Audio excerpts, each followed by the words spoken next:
Primroses are really abundant at this time of year, and they have a very long flowering season. Sometimes you get the first ones coming as early as November, usually kind of January, February, and then they sort of keep on producing more and more flowers until April. And during April they just put all of the remaining flowers out, big crescendo, which is sort of starting to do now. And then they have this massive, great big load of flowers, and then suddenly, boom, all gone. And they kind of they sort of grow whilst the trees haven't got leaves. They're like a woodland plant. They like to grow kind of near deciduous trees or under deciduous trees, and they do most of their growth and their flowering, everything, really when the trees haven't got leaves on. But when it's kind of warm and sunny like it is now, so the sun comes down to the forest floor, and they do all that thing, and then they just go dormant. All these leaves will just sit there for the rest of the year, for the winter, just like a rosette of leaves. They won't really do anything, they'll just kind of sit there.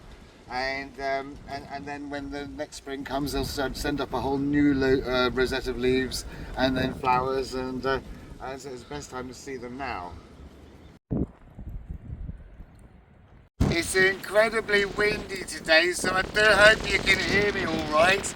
It's much less windy in the woods, but it is so windy today, and it's like coming from the east, and it's just very difficult to get anywhere that's like out of the wind for me when it's in this direction.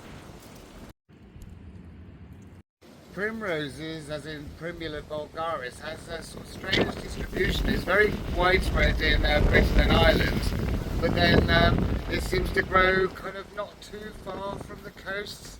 It grows down like France and as far as Portugal. Then you've got some in Morocco and kind of bits in North Africa, and then it sort of grows up along the North Sea coast, as Denmark, into the Baltic Sea, just the first half of it, Germany, and then the other side, Norway, Sweden. So it seems to grow kind of has quite a coastal range, but I've never really thought of it as a coastal plant because it grows all over Britain. Very useful herb with really tasty edible flowers, which are just abundant for a lot of the year, especially now. I've got some primrose flower tea here, and that's really easy to make. You just put some boiled water in a cup with 3 primrose flowers, like so, and it makes this nice kind of yellowy colour. I will say that the purple primroses, the garden varieties, don't seem to taste as nice as the wild ones. These ones just taste gorgeous. The other ones taste a bit kind of weird and fruity. But let's drink a bit. Yeah. Really nice, kind of honey flavoured. Perhaps I should take the flowers out before I drink it. Yeah, really nice, refreshing drink. Supposed to be good for coughs and colds, good for muscular cramps, rheumatism, spasms, things like that. For coughs and things, the root is supposed to be good. Yeah, they just love growing and spreading and multiplying wherever they can. Every time we build a new woodland structure, we plant a couple of them, and then a bit later on I'll show you how I dig them up and transplant them. Here's I don't know how long ago we built this, maybe 6 or 7 years or something, and we put a couple in here and there, just in places where they're in under deciduous trees, but they get sunlight, so they're sort of sunny bit of a woods when it's spring, you know. And here they just spread and spread, and you can see where I've got a footpath here. Just chuck that over there. You can see they've seeded themselves quite abundantly onto this footpath here. So what I'm going to do is dig up some of these ones that are on the footpath where they get trampled and move them somewhere else. Primroses do like growing on little banky bits like this in particular places that don't get disturbed. But just step up here carefully. You can see all around this little headlandy bit here, there's loads of them. You can see where they seeded themselves. There's so many of them. When they're happy, they seed themselves. They seem to seed well into moss. You can see here it's all mossy. They can seed in grass as well though. If they're happy, they'll seed themselves anywhere. And then down here on the trampled footpath, they seed themselves. Even right down here, almost to the water's edge, and right up high on dry banks as well. They seem to grow in a variety of different places as long as they've got spring sunshine and the leaf mould from deciduous trees. There are quite a lot of other types of primula that come from from one end of Europe to the other end of Asia, with a little bit of North Africa. But these ones are the ones that come from here. But they do have a kind of strange distribution. I'd never really thought of them as a coastal plant, but everywhere they grow, it seems to be somewhere near the coast. Of course, I suppose Britain is like an island, so I guess it's all fairly near the coast.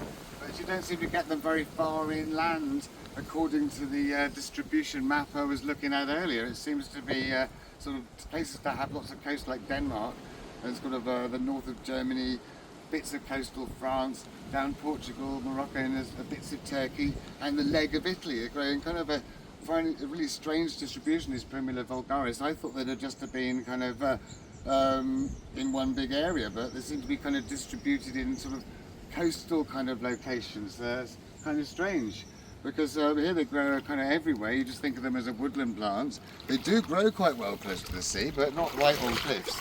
But they do seem to like growing maybe within a few hundred miles of the sea, possibly. But that's kind of a new thing for me.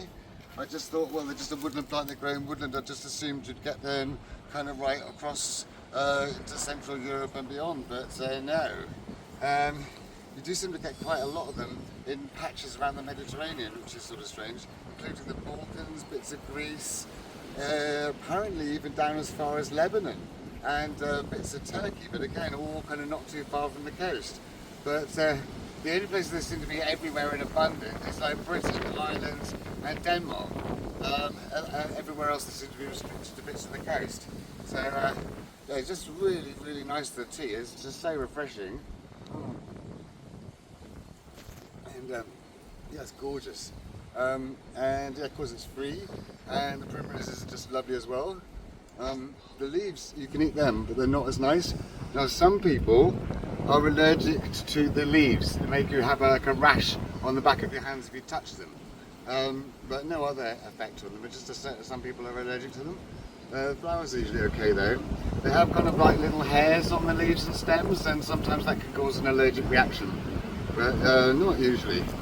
And where they're just happy, they're displayed abundantly, and it just looks so nice at this time of year because they have just this really, really long flowering season.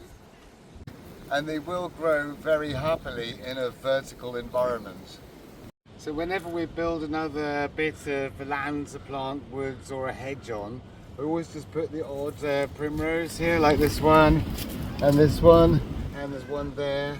And I plant them before they start flowering, when they're really little plants, like I'll do in a minute. And they seem to just sit there for a while and get bigger and flower, and then suddenly one day you just notice that they've seeded themselves everywhere. But they haven't started doing that yet here, I don't think. But the plants I have put in are growing loads, and possibly that one might be one that seeded itself, but this hasn't got to the stage that the other woods has got to yet. The top bit is much older, and then this bit's been cut down and landscaped since.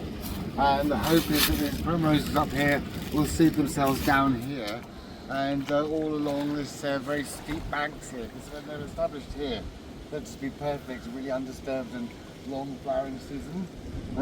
See some at the top there, so they should theoretically seed their way down there, and that would be really good. They do seem to grow in any kind of soil type. You can transplant primroses at any time of the year. I prefer really to do them in the winter, but any time of year with a large root ball. I never ever dig any up that have actually got flowers on, so at this time of year I'd only get little one like this, but little ones are easy. There's one here, one there, a bit close to the path, loads of other ones seeded there. But I wouldn't normally use a spade for such a little plant, but I have no idea where I've put the trowels. I've got about 3 trowels, so I'm just going in with the corner to make use of what I've got. Maybe a little bit of that. And just going in with the corner again, all the way around. So I want to make a nice little root ball, because they seem to like their little root balls. Tries that out now. There we go.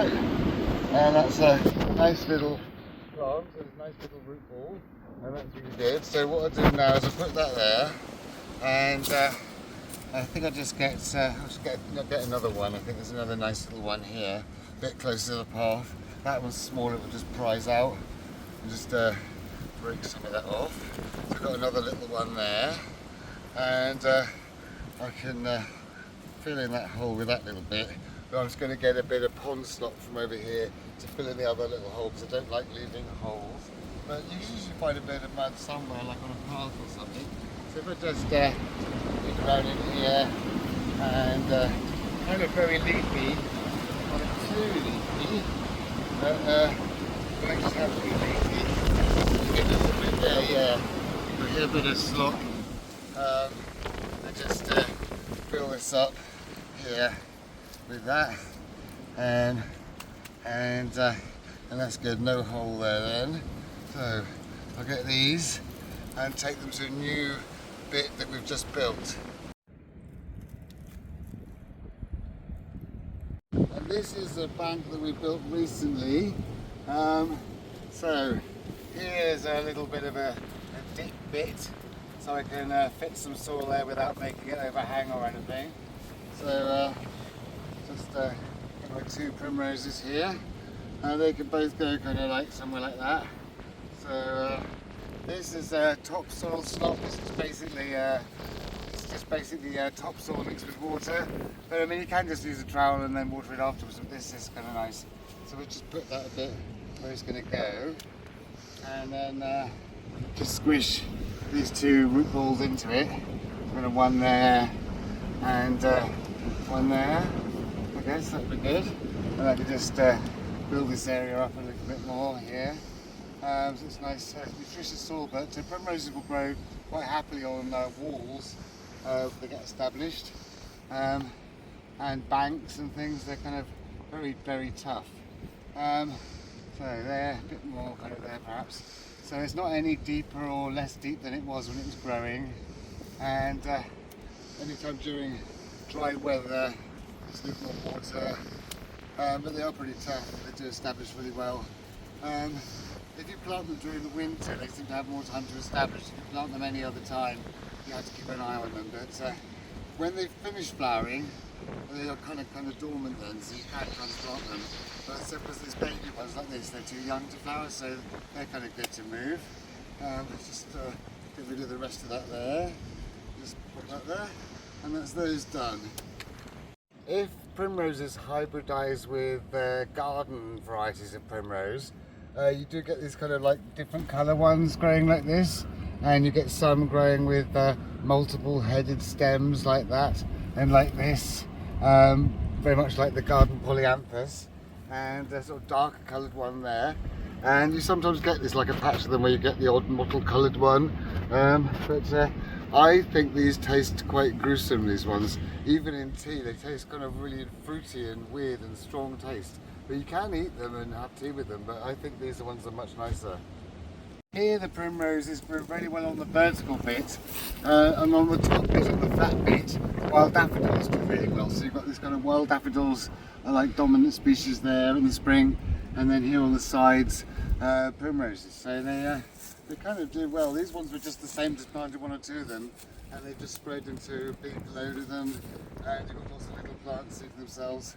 So once they're established, they just grow like anything, and they one of the longest flowering seasons of any plant in the garden. Really, they're of all wild plants, they're one of the ones that's really tolerated most in gardens. They seed themselves; they're not really treated like a weed at all, and so they should be. They're so useful and colourful, but yeah, really, really good to have loads of primroses. So just have one more. So I hope you liked today's video. If you did, please like and subscribe. And if you press the little me somewhere down there, you can see all my other videos. And if you have any questions, please ask. And I shall see you next time.